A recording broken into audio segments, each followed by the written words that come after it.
Humanity had always wondered if it was alone in the universe. That question was answered when the Zenith Concord, a galactic coalition of advanced species, made contact. Their message was clear.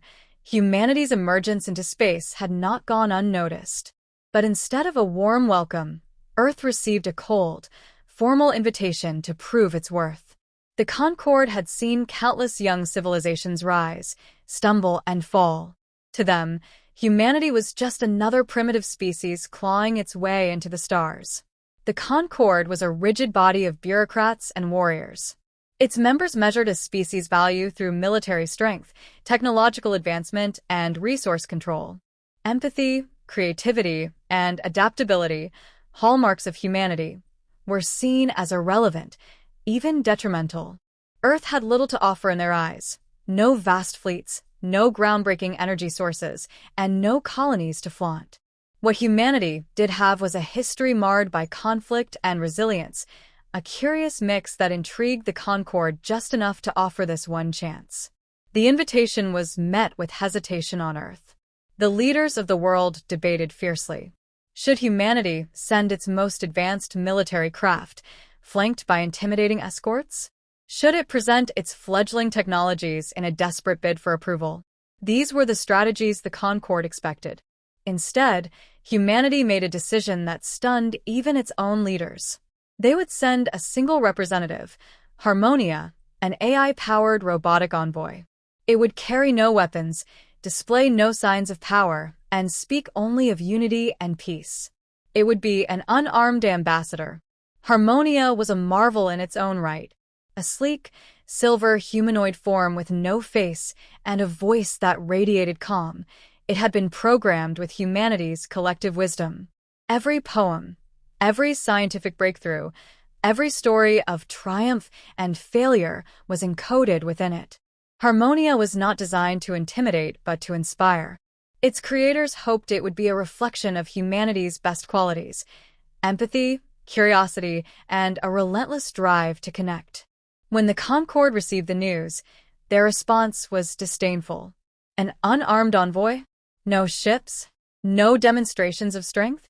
To them, it was proof of humanity's weakness. Species with far greater power had tried to impress the Concord and failed. What hope did Earth have? The announcement was met with laughter in the great halls of the Zenith Concord, and many saw humanity as an inevitable failure. Yet, behind the mockery lay curiosity. Humanity's decision was bold, even reckless. The Concord had never seen such an approach, and this unpredictability was enough to grant Earth an audience. The stakes were clear. Either humanity would prove its worth or be dismissed, possibly forever. For Earth, this was more than a test. It was a chance to redefine its place in the universe. As Harmonia left Earth's orbit, carrying the hopes of an entire planet, the message it delivered was simple yet profound. Humanity sought not to conquer, but to collaborate. It sought not to dominate, but to share. It sought not to impress, but to inspire. The silence that followed Harmonia's unconventional solution was thick with tension. The other representatives, their confidence shaken, watched as the Concord Council reviewed the results. Each delegation had restored functionality to the simulated station, but none had approached the task as holistically as humanity. While the other solutions had relied on overwhelming force or precise technology, Harmonia had addressed the crisis with a unique balance of resourcefulness and empathy.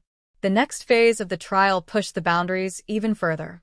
A more complex scenario was introduced, an escalating catastrophe involving multiple interconnected failures. Power systems across a vast orbital facility were failing, environmental controls were destabilizing, and critical life support systems were moments away from collapse. The task was daunting, designed to test not just a species' technological strength, but its ability to manage chaos. The more advanced species immediately deployed their automated fleets, swarming the simulated facility with sleek machines to isolate and resolve individual failures. Their approach was precise but rigid, each system addressed in isolation. They worked as if the crisis were a checklist to be completed, ignoring how the failures influenced each other. The reptilian delegation even attempted to override the entire facility with brute force, its actions causing more destabilization as it struggled to assert control. Harmonia took a different approach. It began by analyzing the broader system, identifying how the failures cascaded from a single point of origin. While others focused on symptoms, Harmonia sought to understand the underlying cause. It communicated with a simulated crew again, this time delegating tasks that matched their strengths. The holographic engineers were guided to stabilize the power grid manually, while Harmonia rerouted critical functions to backup systems. It wasn't about doing everything perfectly, it was about doing enough in the right order to buy time. One by one, the other delegations hit roadblocks.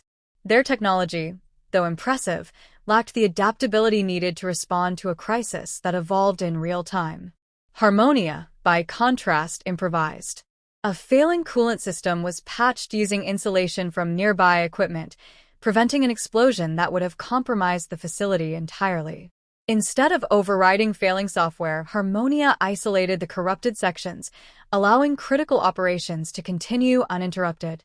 The simulated crew, no longer panicked, worked cohesively under its calm guidance. As the final moments of the scenario played out, the differences in results became clear. While other delegations had restored parts of the facility, their rigid approaches left significant portions inoperable. Harmonia's strategy had stabilized the entire system. It wasn't flawless, but it worked.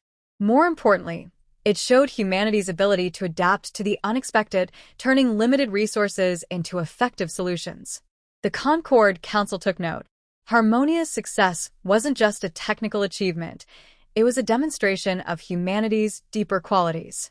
Where other species relied on raw power, humanity excelled in understanding complexity, adapting to it, and finding balance.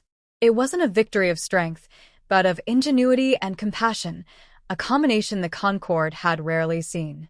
For the first time, the laughter and mockery were replaced by something else entirely: respect.